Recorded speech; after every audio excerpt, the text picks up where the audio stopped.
Hello my dear students, आज जो हम लोग पढ़ेंगे कूलम्स लॉ। तो पहली बात मैं आपको बता दूं, कूलम्स लॉ पॉइंट चार्जेस के बीच में लगने वाली फोर्स के बारे में बताता है। पॉइंट चार्जेस मैंने आपको बताया भी था, मैं दोबारा रिपीट कर देता हूँ। दो ऑब्जेक्ट का साइज हो स्मॉल, उनके गैप के हिसाब से, तो हम दोनों ऑब्जेक्ट को पॉइंट ऑब्जेक्ट बोलेंगे और उनके ऊपर आने वाले चार्ज को पॉइंट चार्ज बोलेंगे। तो मान लीजिए दो पॉइंट चार्जेस हैं,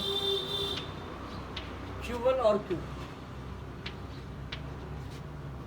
अगर ये दोनों सेम है, Q1 Q2 ग्रेटर देन 0 लिख दिया, तो इसका अंडरस्टूड मतलब है कि या तो ये दोनों पॉजिटिव हैं या ये दोनों नेगेटिव हैं। तो उस केस में जो फोर्स लगेगी, कूलम ने हमें बताया कि वो जो फोर्स लगेगी दोनों में, दोनों के सेंटर को ज्वाइन करने वाली लाइन पे लगेगी। अगर मैं आपसे पूछूं कि बताओ ये इस पे ज्यादा लगाएगा, ये इस पे ज्यादा लगाएगा, बराबर। हमेशा ध्यान रखें, चाहे चार्ज कम हो चाहे ज़्यादा हो, फोर्स हमेशा पेयर में लगेगी न्यूटन थर्ड लॉ के हिसाब से। तो ये अगर F होगी तो ये भी F होगी। तो अगर मैं पूछ लूँ रेशो बताइए, दोनों चार्ज पे लगने वाली फोर्स का रेशो बताइए, तो 1:1।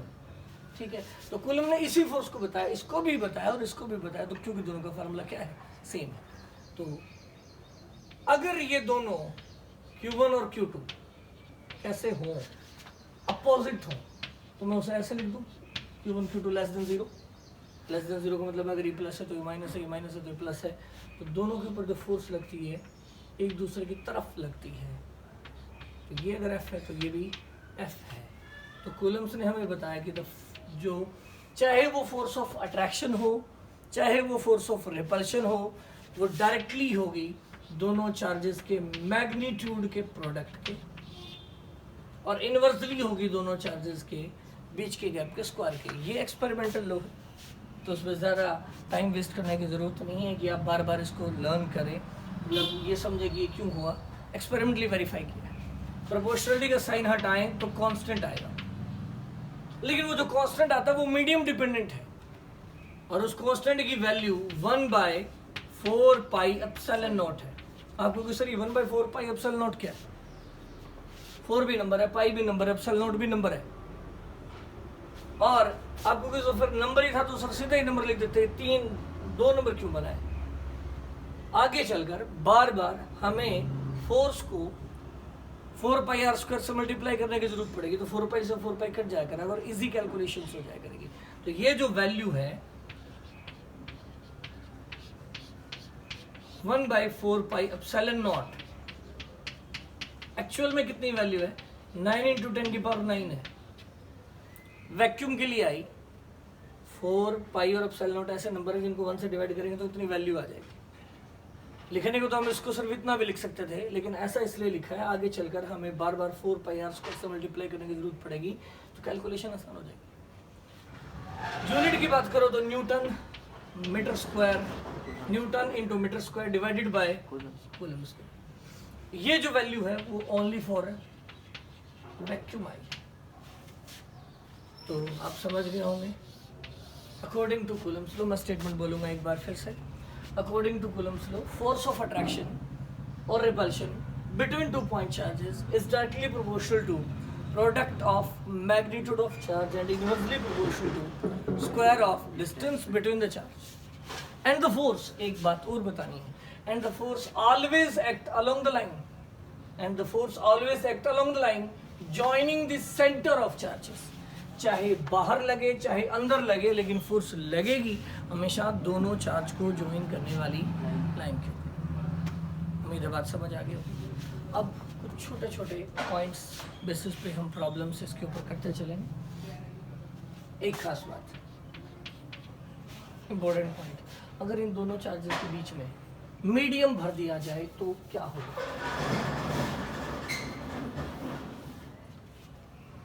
अगर हम मीडियम भर दें तो जो फोर्स आएगी वो कितनी आएगी? जैसे आप मीडियम भरोगे, एग्जांपल के तौर पे अगर वाटर भर देते हो तो फोर्स जो आएगी जितनी पहले आ रही थी, जितनी वैक्यूम में आ रही थी, डिवाइडेड बाय 81 हो जाएगा अगर आपने वाटर भर दिया तो। और अगर आप ऑयल भरोगे तो डिवाइडेड बाय 100 भी हो सकता है।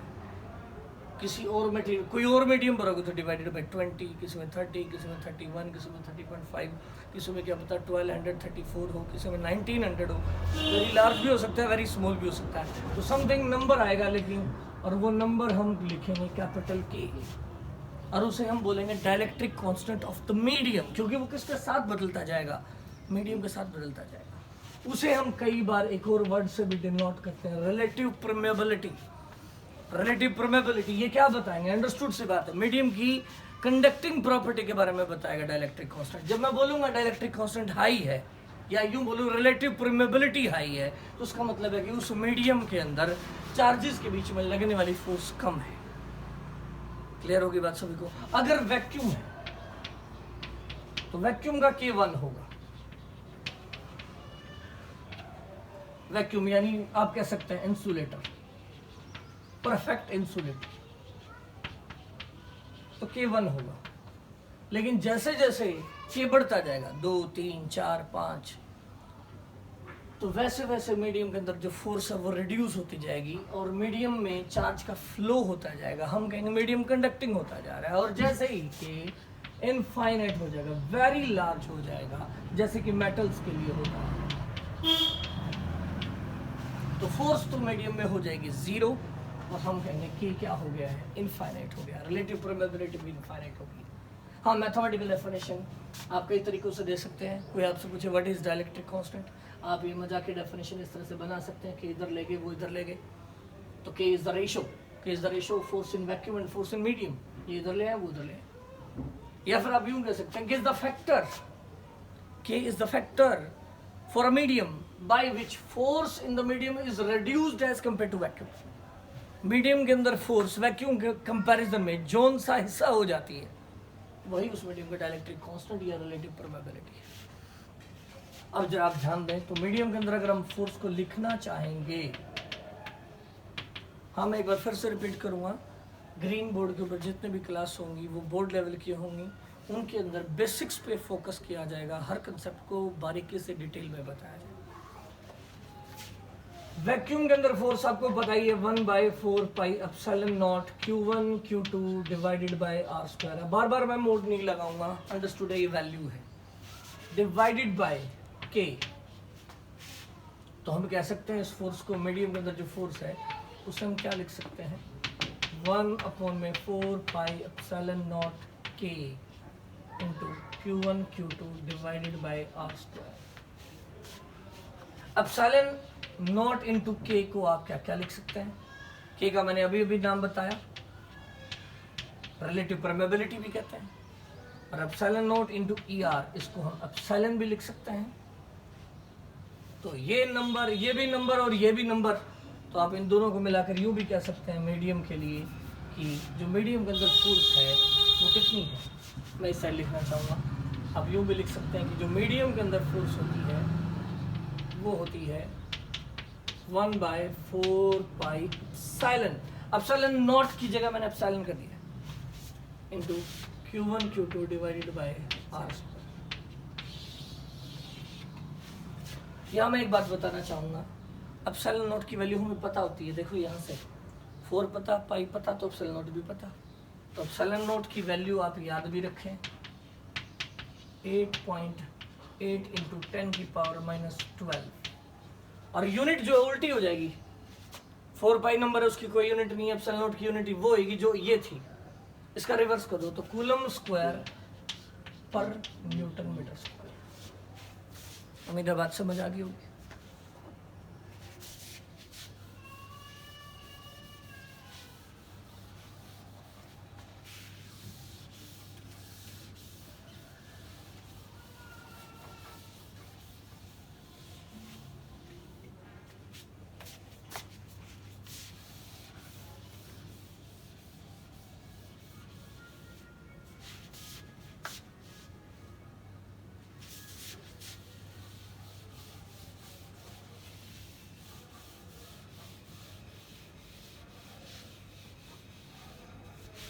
देखिए, थोड़ा सा कंसेप्चुअल प्रॉब्लम पे फोकस करते हैं,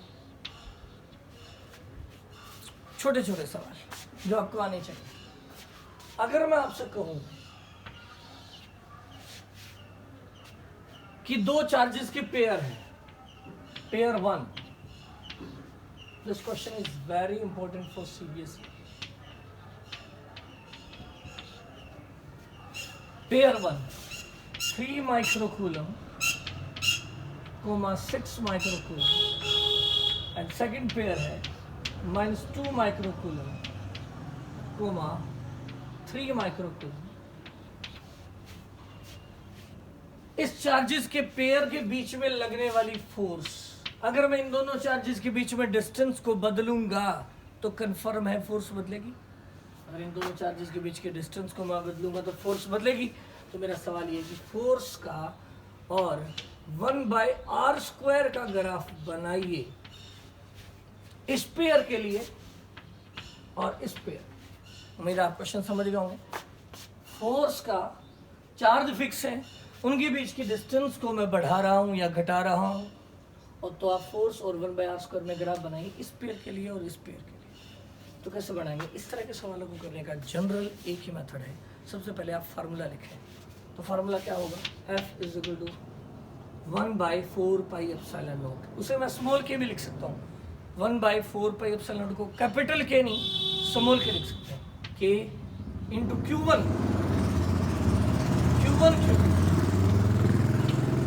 Q1 Q2 divided by r² को 1/r². हमेशा यहाँ y हो यहाँ x हो तो y की टर्म को अलग करना और x की टर्म को अलग करना. तो ये इक्वेशन बन गई. y = this is a number, k is a constant, Q1 Q2 is also constant, this is m and this become x. ये इक्वेशन y = mx टाइप है. और अगर ये y = mx टाइप है तो हमेशा के लिए याद कर लेना y = mx टाइप की equation graph straight line from origin होगा. Straight line from origin. पर ये ध्यान रखना कि अगर ये m पॉजिटिव हो तो इस क्वाड्रेंट में ग्राफ बनाए और अगर नेगेटिव हो तो इस क्वाड्रेंट में बनाए. अब आप बताइए पेयर वन के लिए क्या होगा? पेयर वन के लिए m क्या होगा? m कौन है? k Q1 Q2. k तो प्लस है ही, Q1 भी प्लस है, Q2 भी प्लस है, तो ये मल्टीप्लाई क्या आ गई? पॉजिटिव आ गई. तो पहले पेयर के लिए, पेयर वन के लिए ग्राफ स्ट्रेट लाइन होगा और स्लोप पॉजिटिव होगी. तो मतलब इस तरह से ग्राफ बनाना पड़ेगा. तो क्या पेयर वन का. लेकिन इससे पीछे नहीं लेके जाना. कारण क्यों नहीं लेके जाना इससे पीछे? r 0 से कम नहीं होगा.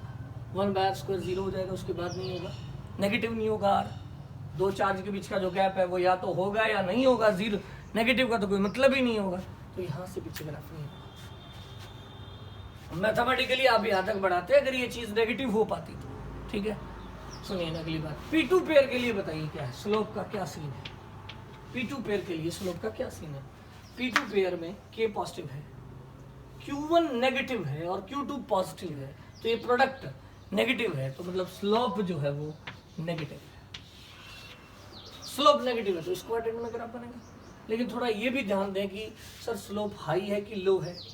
देखिए ये प्रोडक्ट है 18 और ये प्रोडक्ट है 6. तो ये कम है और ये ज़्यादा है, तो इसका जो एंगल आप दिखाएंगे अल्फा वो ज़्यादा होना चाहिए. और ये जो दूसरे ग्राफ का एंगल दिखाएंगे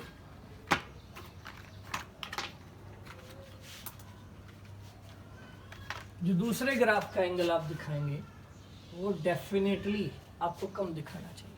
तो ये अगर अल्फा है और ये अगर बीटा है तो जब आप आंसर बनाए तो अल्फा किससे ग्रेटर दिखाना है?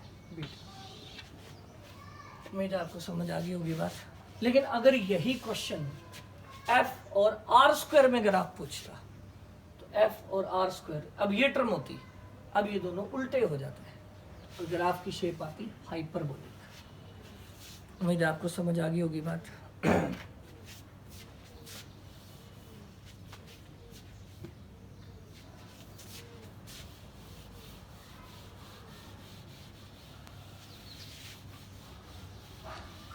एक छोटा सा बेसिक लेवल का सवाल और पूछते हैं. F = K Q1 Q2 divided by r². एक अक्सर एग्जाम में इस तरह के सवाल होते हैं, पहले चार्ज को ये कर दिया, डबल कर दिया, दूसरे को आधा कर दिया, डिस्टेंस को डबल कर दिया, फोर्स का क्या होगा। तो इस तरह के सवालों को फटाफट करना सीख लो। एफ डैश सवाल ये होगा, if first charge is doubled and second charge is made 4 time and distance is made half, then what will be the new force. तो ऐसे सवालों में जो अगला बोलता जाए वह फार्मूले में पुट करते जाए, नई फोर्स को एफ डैश मान ले और एफ का फार्मूला लिख ले। अब जैसे जैसे मैं बोलता जाऊंगा और वही हम करते जाएंगे। If first charge is made double and second charge is made 4 time and the distance between the charges is reduced to half, what will be the new force? What will be the new force? तो आप देखिए ना कितना हो गया 8 और यहाँ 2 का स्क्वायर 4 ऊपर गया 8 8 64 इंटू के Q1 Q2 divided by are square. के Q1 Q2 divided by are square, ये तो F था तो 64F हो गया। या फिर कई बार सवाल में यूं पूछ लिया जाता है, न्यू फोर्स और ओल्ड फोर्स का क्या बताओ, रेशियो बताओ। उस तरह के सवाल अब आप थोड़े से फटाफट करने भी सीखें। मैं कह दूं each charge is doubled and distance is also doubled, what is the new force. यहाँ 2, यहाँ भी 2, यहाँ भी 2, 2 इंटू 2 4 और यहाँ 2 का स्क्वायर वो भी 4 से 4 कट गया, फोर्स रिमेन्स सेम। और रेशो पूछे तो 1 रेशो 1।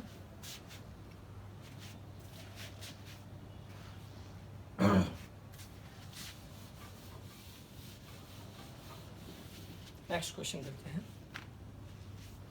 थोड़ा सा अच्छे लेवल का करते हैं। आपसे कह दिया जाए कि ये एक रोड है,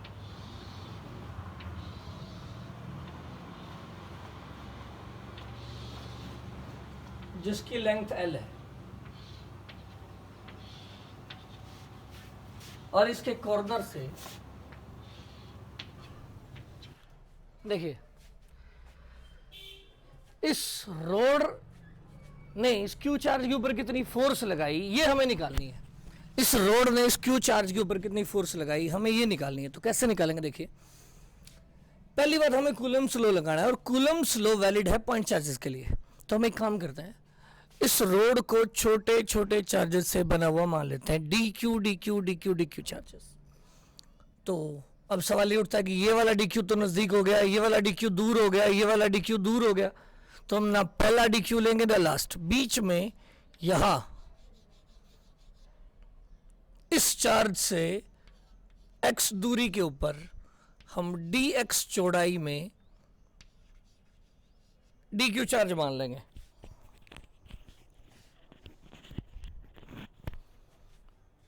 dx चौड़ाई में dq चार्ज मान लिया। इस dq चार्ज की वजह से इसके ऊपर लगने वाली फोर्स राइट होगी, उस फोर्स को कह देते हैं df। तो df की वैल्यू कितनी होगी, देखिए कि पहला चार्ज गुणा में दूसरा charge q into D Q divided by charge और इस q चार्ज और इस डी क्यू के बीच के गैप का स्क्वायर जो कि x स्क्वायर है। अब देखिए पहला डी क्यू भी राइट में फोर्स लगाएगा, दूसरा डी क्यू भी राइट में लगाएगा, तीसरा डी क्यू भी राइट में लगाएगा, चौथा डी क्यू भी राइट में लगाएगा। तो जब टोटल फोर्स निकालनी है तो हम क्या कर देंगे, df का इंटीग्रेशन। और df का इंटीग्रेशन करने का मतलब है कि Q D Q divided by x square का इंटीग्रेशन। के यहां कांस्टेंट है, क्यू भी कांस्टेंट है, तो डी क्यू और एक्स वेरिएबल है। देखिए इस पॉइंट का एक्स कम है, इसका एक्स ज़्यादा, इसका और ज़्यादा, इसका और ज़्यादा, जैसे जैसे आगे जाएंगे तो एक्स बढ़ता जाएगा। तो डी क्यू और एक्स वेरिएबल है, तो ये प्रॉब्लम तब तक सॉल्व नहीं होगी जब तक हम डी क्यू को किसकी लैंग्वेज में ना निकाल लें, एक्स की लैंग्वेज में ना निकालें। तो कैसे निकालेंगे डी क्यू को एक्स की लैंग्वेज में। अब देखिए यहां जो क्यू चार्ज है, एल लेंथ पे क्यू चार्ज है, हमें गिवन है एल लेंथ पे क्यू है, एल लेंथ पे क्यू है, तो एक लेंथ पे कितना हुआ क्यू बाय एल। तो dx लेंथ पे कितना होगा, जो हमने यहाँ लेंथ मानी है जो कि dx है, तो dx लेंथ पे होगा q bye L into dx। और जो dx लेंथ के ऊपर चार्ज था उसे हमने नाम दिया है dq, तो ये dq हो गया। अब यहाँ पुट कर दे, therefore F is equal to कितना आ गया, के small q capital Q divided by L into d x divided by x square. यहाँ पुट कर दिया k q capital Q by L into d x divided by क्या था, x square, integration. अब जो जो फिक्स है, ये पूरा नंबर फिक्स है तो इसको बाहर ले लो, तो फोर्स क्या बन जाएगी अगर हम इस सारे को बाहर ले जाते हैं तो K Q Q divided by L बाहर आ गया, इंटीग्रेशन बच गया 1 by x square d x, 1 by x square d x. 1 by x square का जो इंटीग्रेशन है वो कैसे करते हैं, आप सीधा याद भी रख सकते हैं, -1 बाय एक्स आंसर आता है। बाकी आप कंफर्म कर लें, एक बार मैं बता देता हूँ साइड में। 1 बाय एक्स स्क्वायर को लिख लें एक्स की पावर -2 इंटू डी एक्स, और एक्स की पावर -2 का इंटीग्रेशन एक पावर बढ़ा दो, -2 में 1 जोड़ो तो -1 और -1 से डिवाइड, तो आंसर बन गया -1 बाय एक्स। तो अब इसे लर्न कर लें, सीधा याद रखें, बहुत अच्छा रहेगा कि इस टर्म का इंटीग्रेशन हो जाएगा -1 बाय एक्स। तो एफ इज इक्वल टू आ गया के small q capital Q divided by L into -1 by x. अब बात करते हैं एक्स की लिमिट की। एक्स कहां से स्टार्ट हुआ, देखिए एक्स था क्या, पहले ये पता होना चाहिए कि एक्स था क्या। एक्स था जो डी क्यू हमने माना है, उस डी क्यू की इस चार्ज से दूरी का नाम एक्स था, तो पहला डी क्यू तो यहां होगा, तो ये दूरी तो ए है, और अब बढ़ती जाएगी ए से थोड़ी जरा जरा जरा जरा और यहां तक हो जाएगी ए, और ये एल, तो टोटल बन जाएगी ए से स्टार्ट होगी, ए से बढ़ते बढ़ते ए प्लस एल हो जाएगी, तो लिमिट जाएंगी ए से लेकर ए प्लस एल तक। ठीक है, अब देखिए एफ इज इक्वल टू, जब भी माइनस हो तो उसको लिमिट पुट करने से पहले बाहर निकाल लो, कैलकुलेशन आसान हो जाएगी। माइनस के Q Q divided by L into 1 by x, और लिमिट है ए से लेकर ए प्लस एल। पुट करें माइनस के Q Q divided by L into 1 by a plus L -1 by a. बाकी मैं इधर लिख रहा हूं, देखिए क्या हो जाएगा।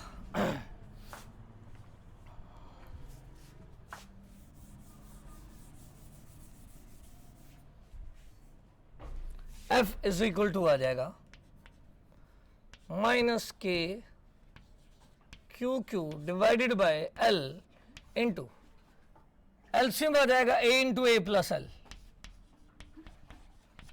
A into A plus L LCM आ जाएगा, ये इधर जाएगा ये इधर जाएगा, और माइनस होने के बाद बचेगा minus L, minus minus plus हो जाएगा, ये माइनस और ये माइनस प्लस हो जाएगा, एल से एल कैंसिल हो जाएगा, तो फोर्स आ जाएगी बच्चों कितनी, के Q Q divided bye A into A plus L.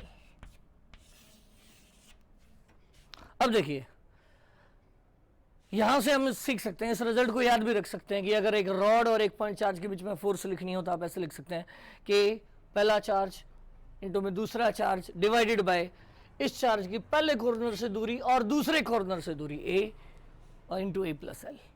मेरी बात समझ आ गई होगी। यहां से हम एक बात नोट कर सकते हैं कि अगर ए बहुत बड़ा हो जाए लेंथ से, ए बहुत बड़ा हो जाए लेंथ से, मतलब रॉड से जो मेरा चार्ज है वो काफी दूर चला जाए, तो उस केस में ए प्लस एल को हम ए मान लेंगे, और ए मान लेंगे तो फोर्स क्या आ जाएगी, के क्यू क्यू डिवाइडेड बाय ए स्क्वायर। इसका मतलब है कि जब ये चार्ज बहुत दूर चला जाएगा तो ये रॉड यूं बिहेव करेगी, रॉड और ये चार्ज दोनों ही ऐसे बिहेव करेंगे जैसे कि वो पॉइंट चार्ज हो। उम्मीद है आपको बात समझ आ गई होगी।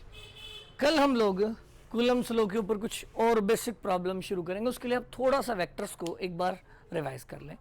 थैंक यू, आज हम इतना ही पढ़ेंगे।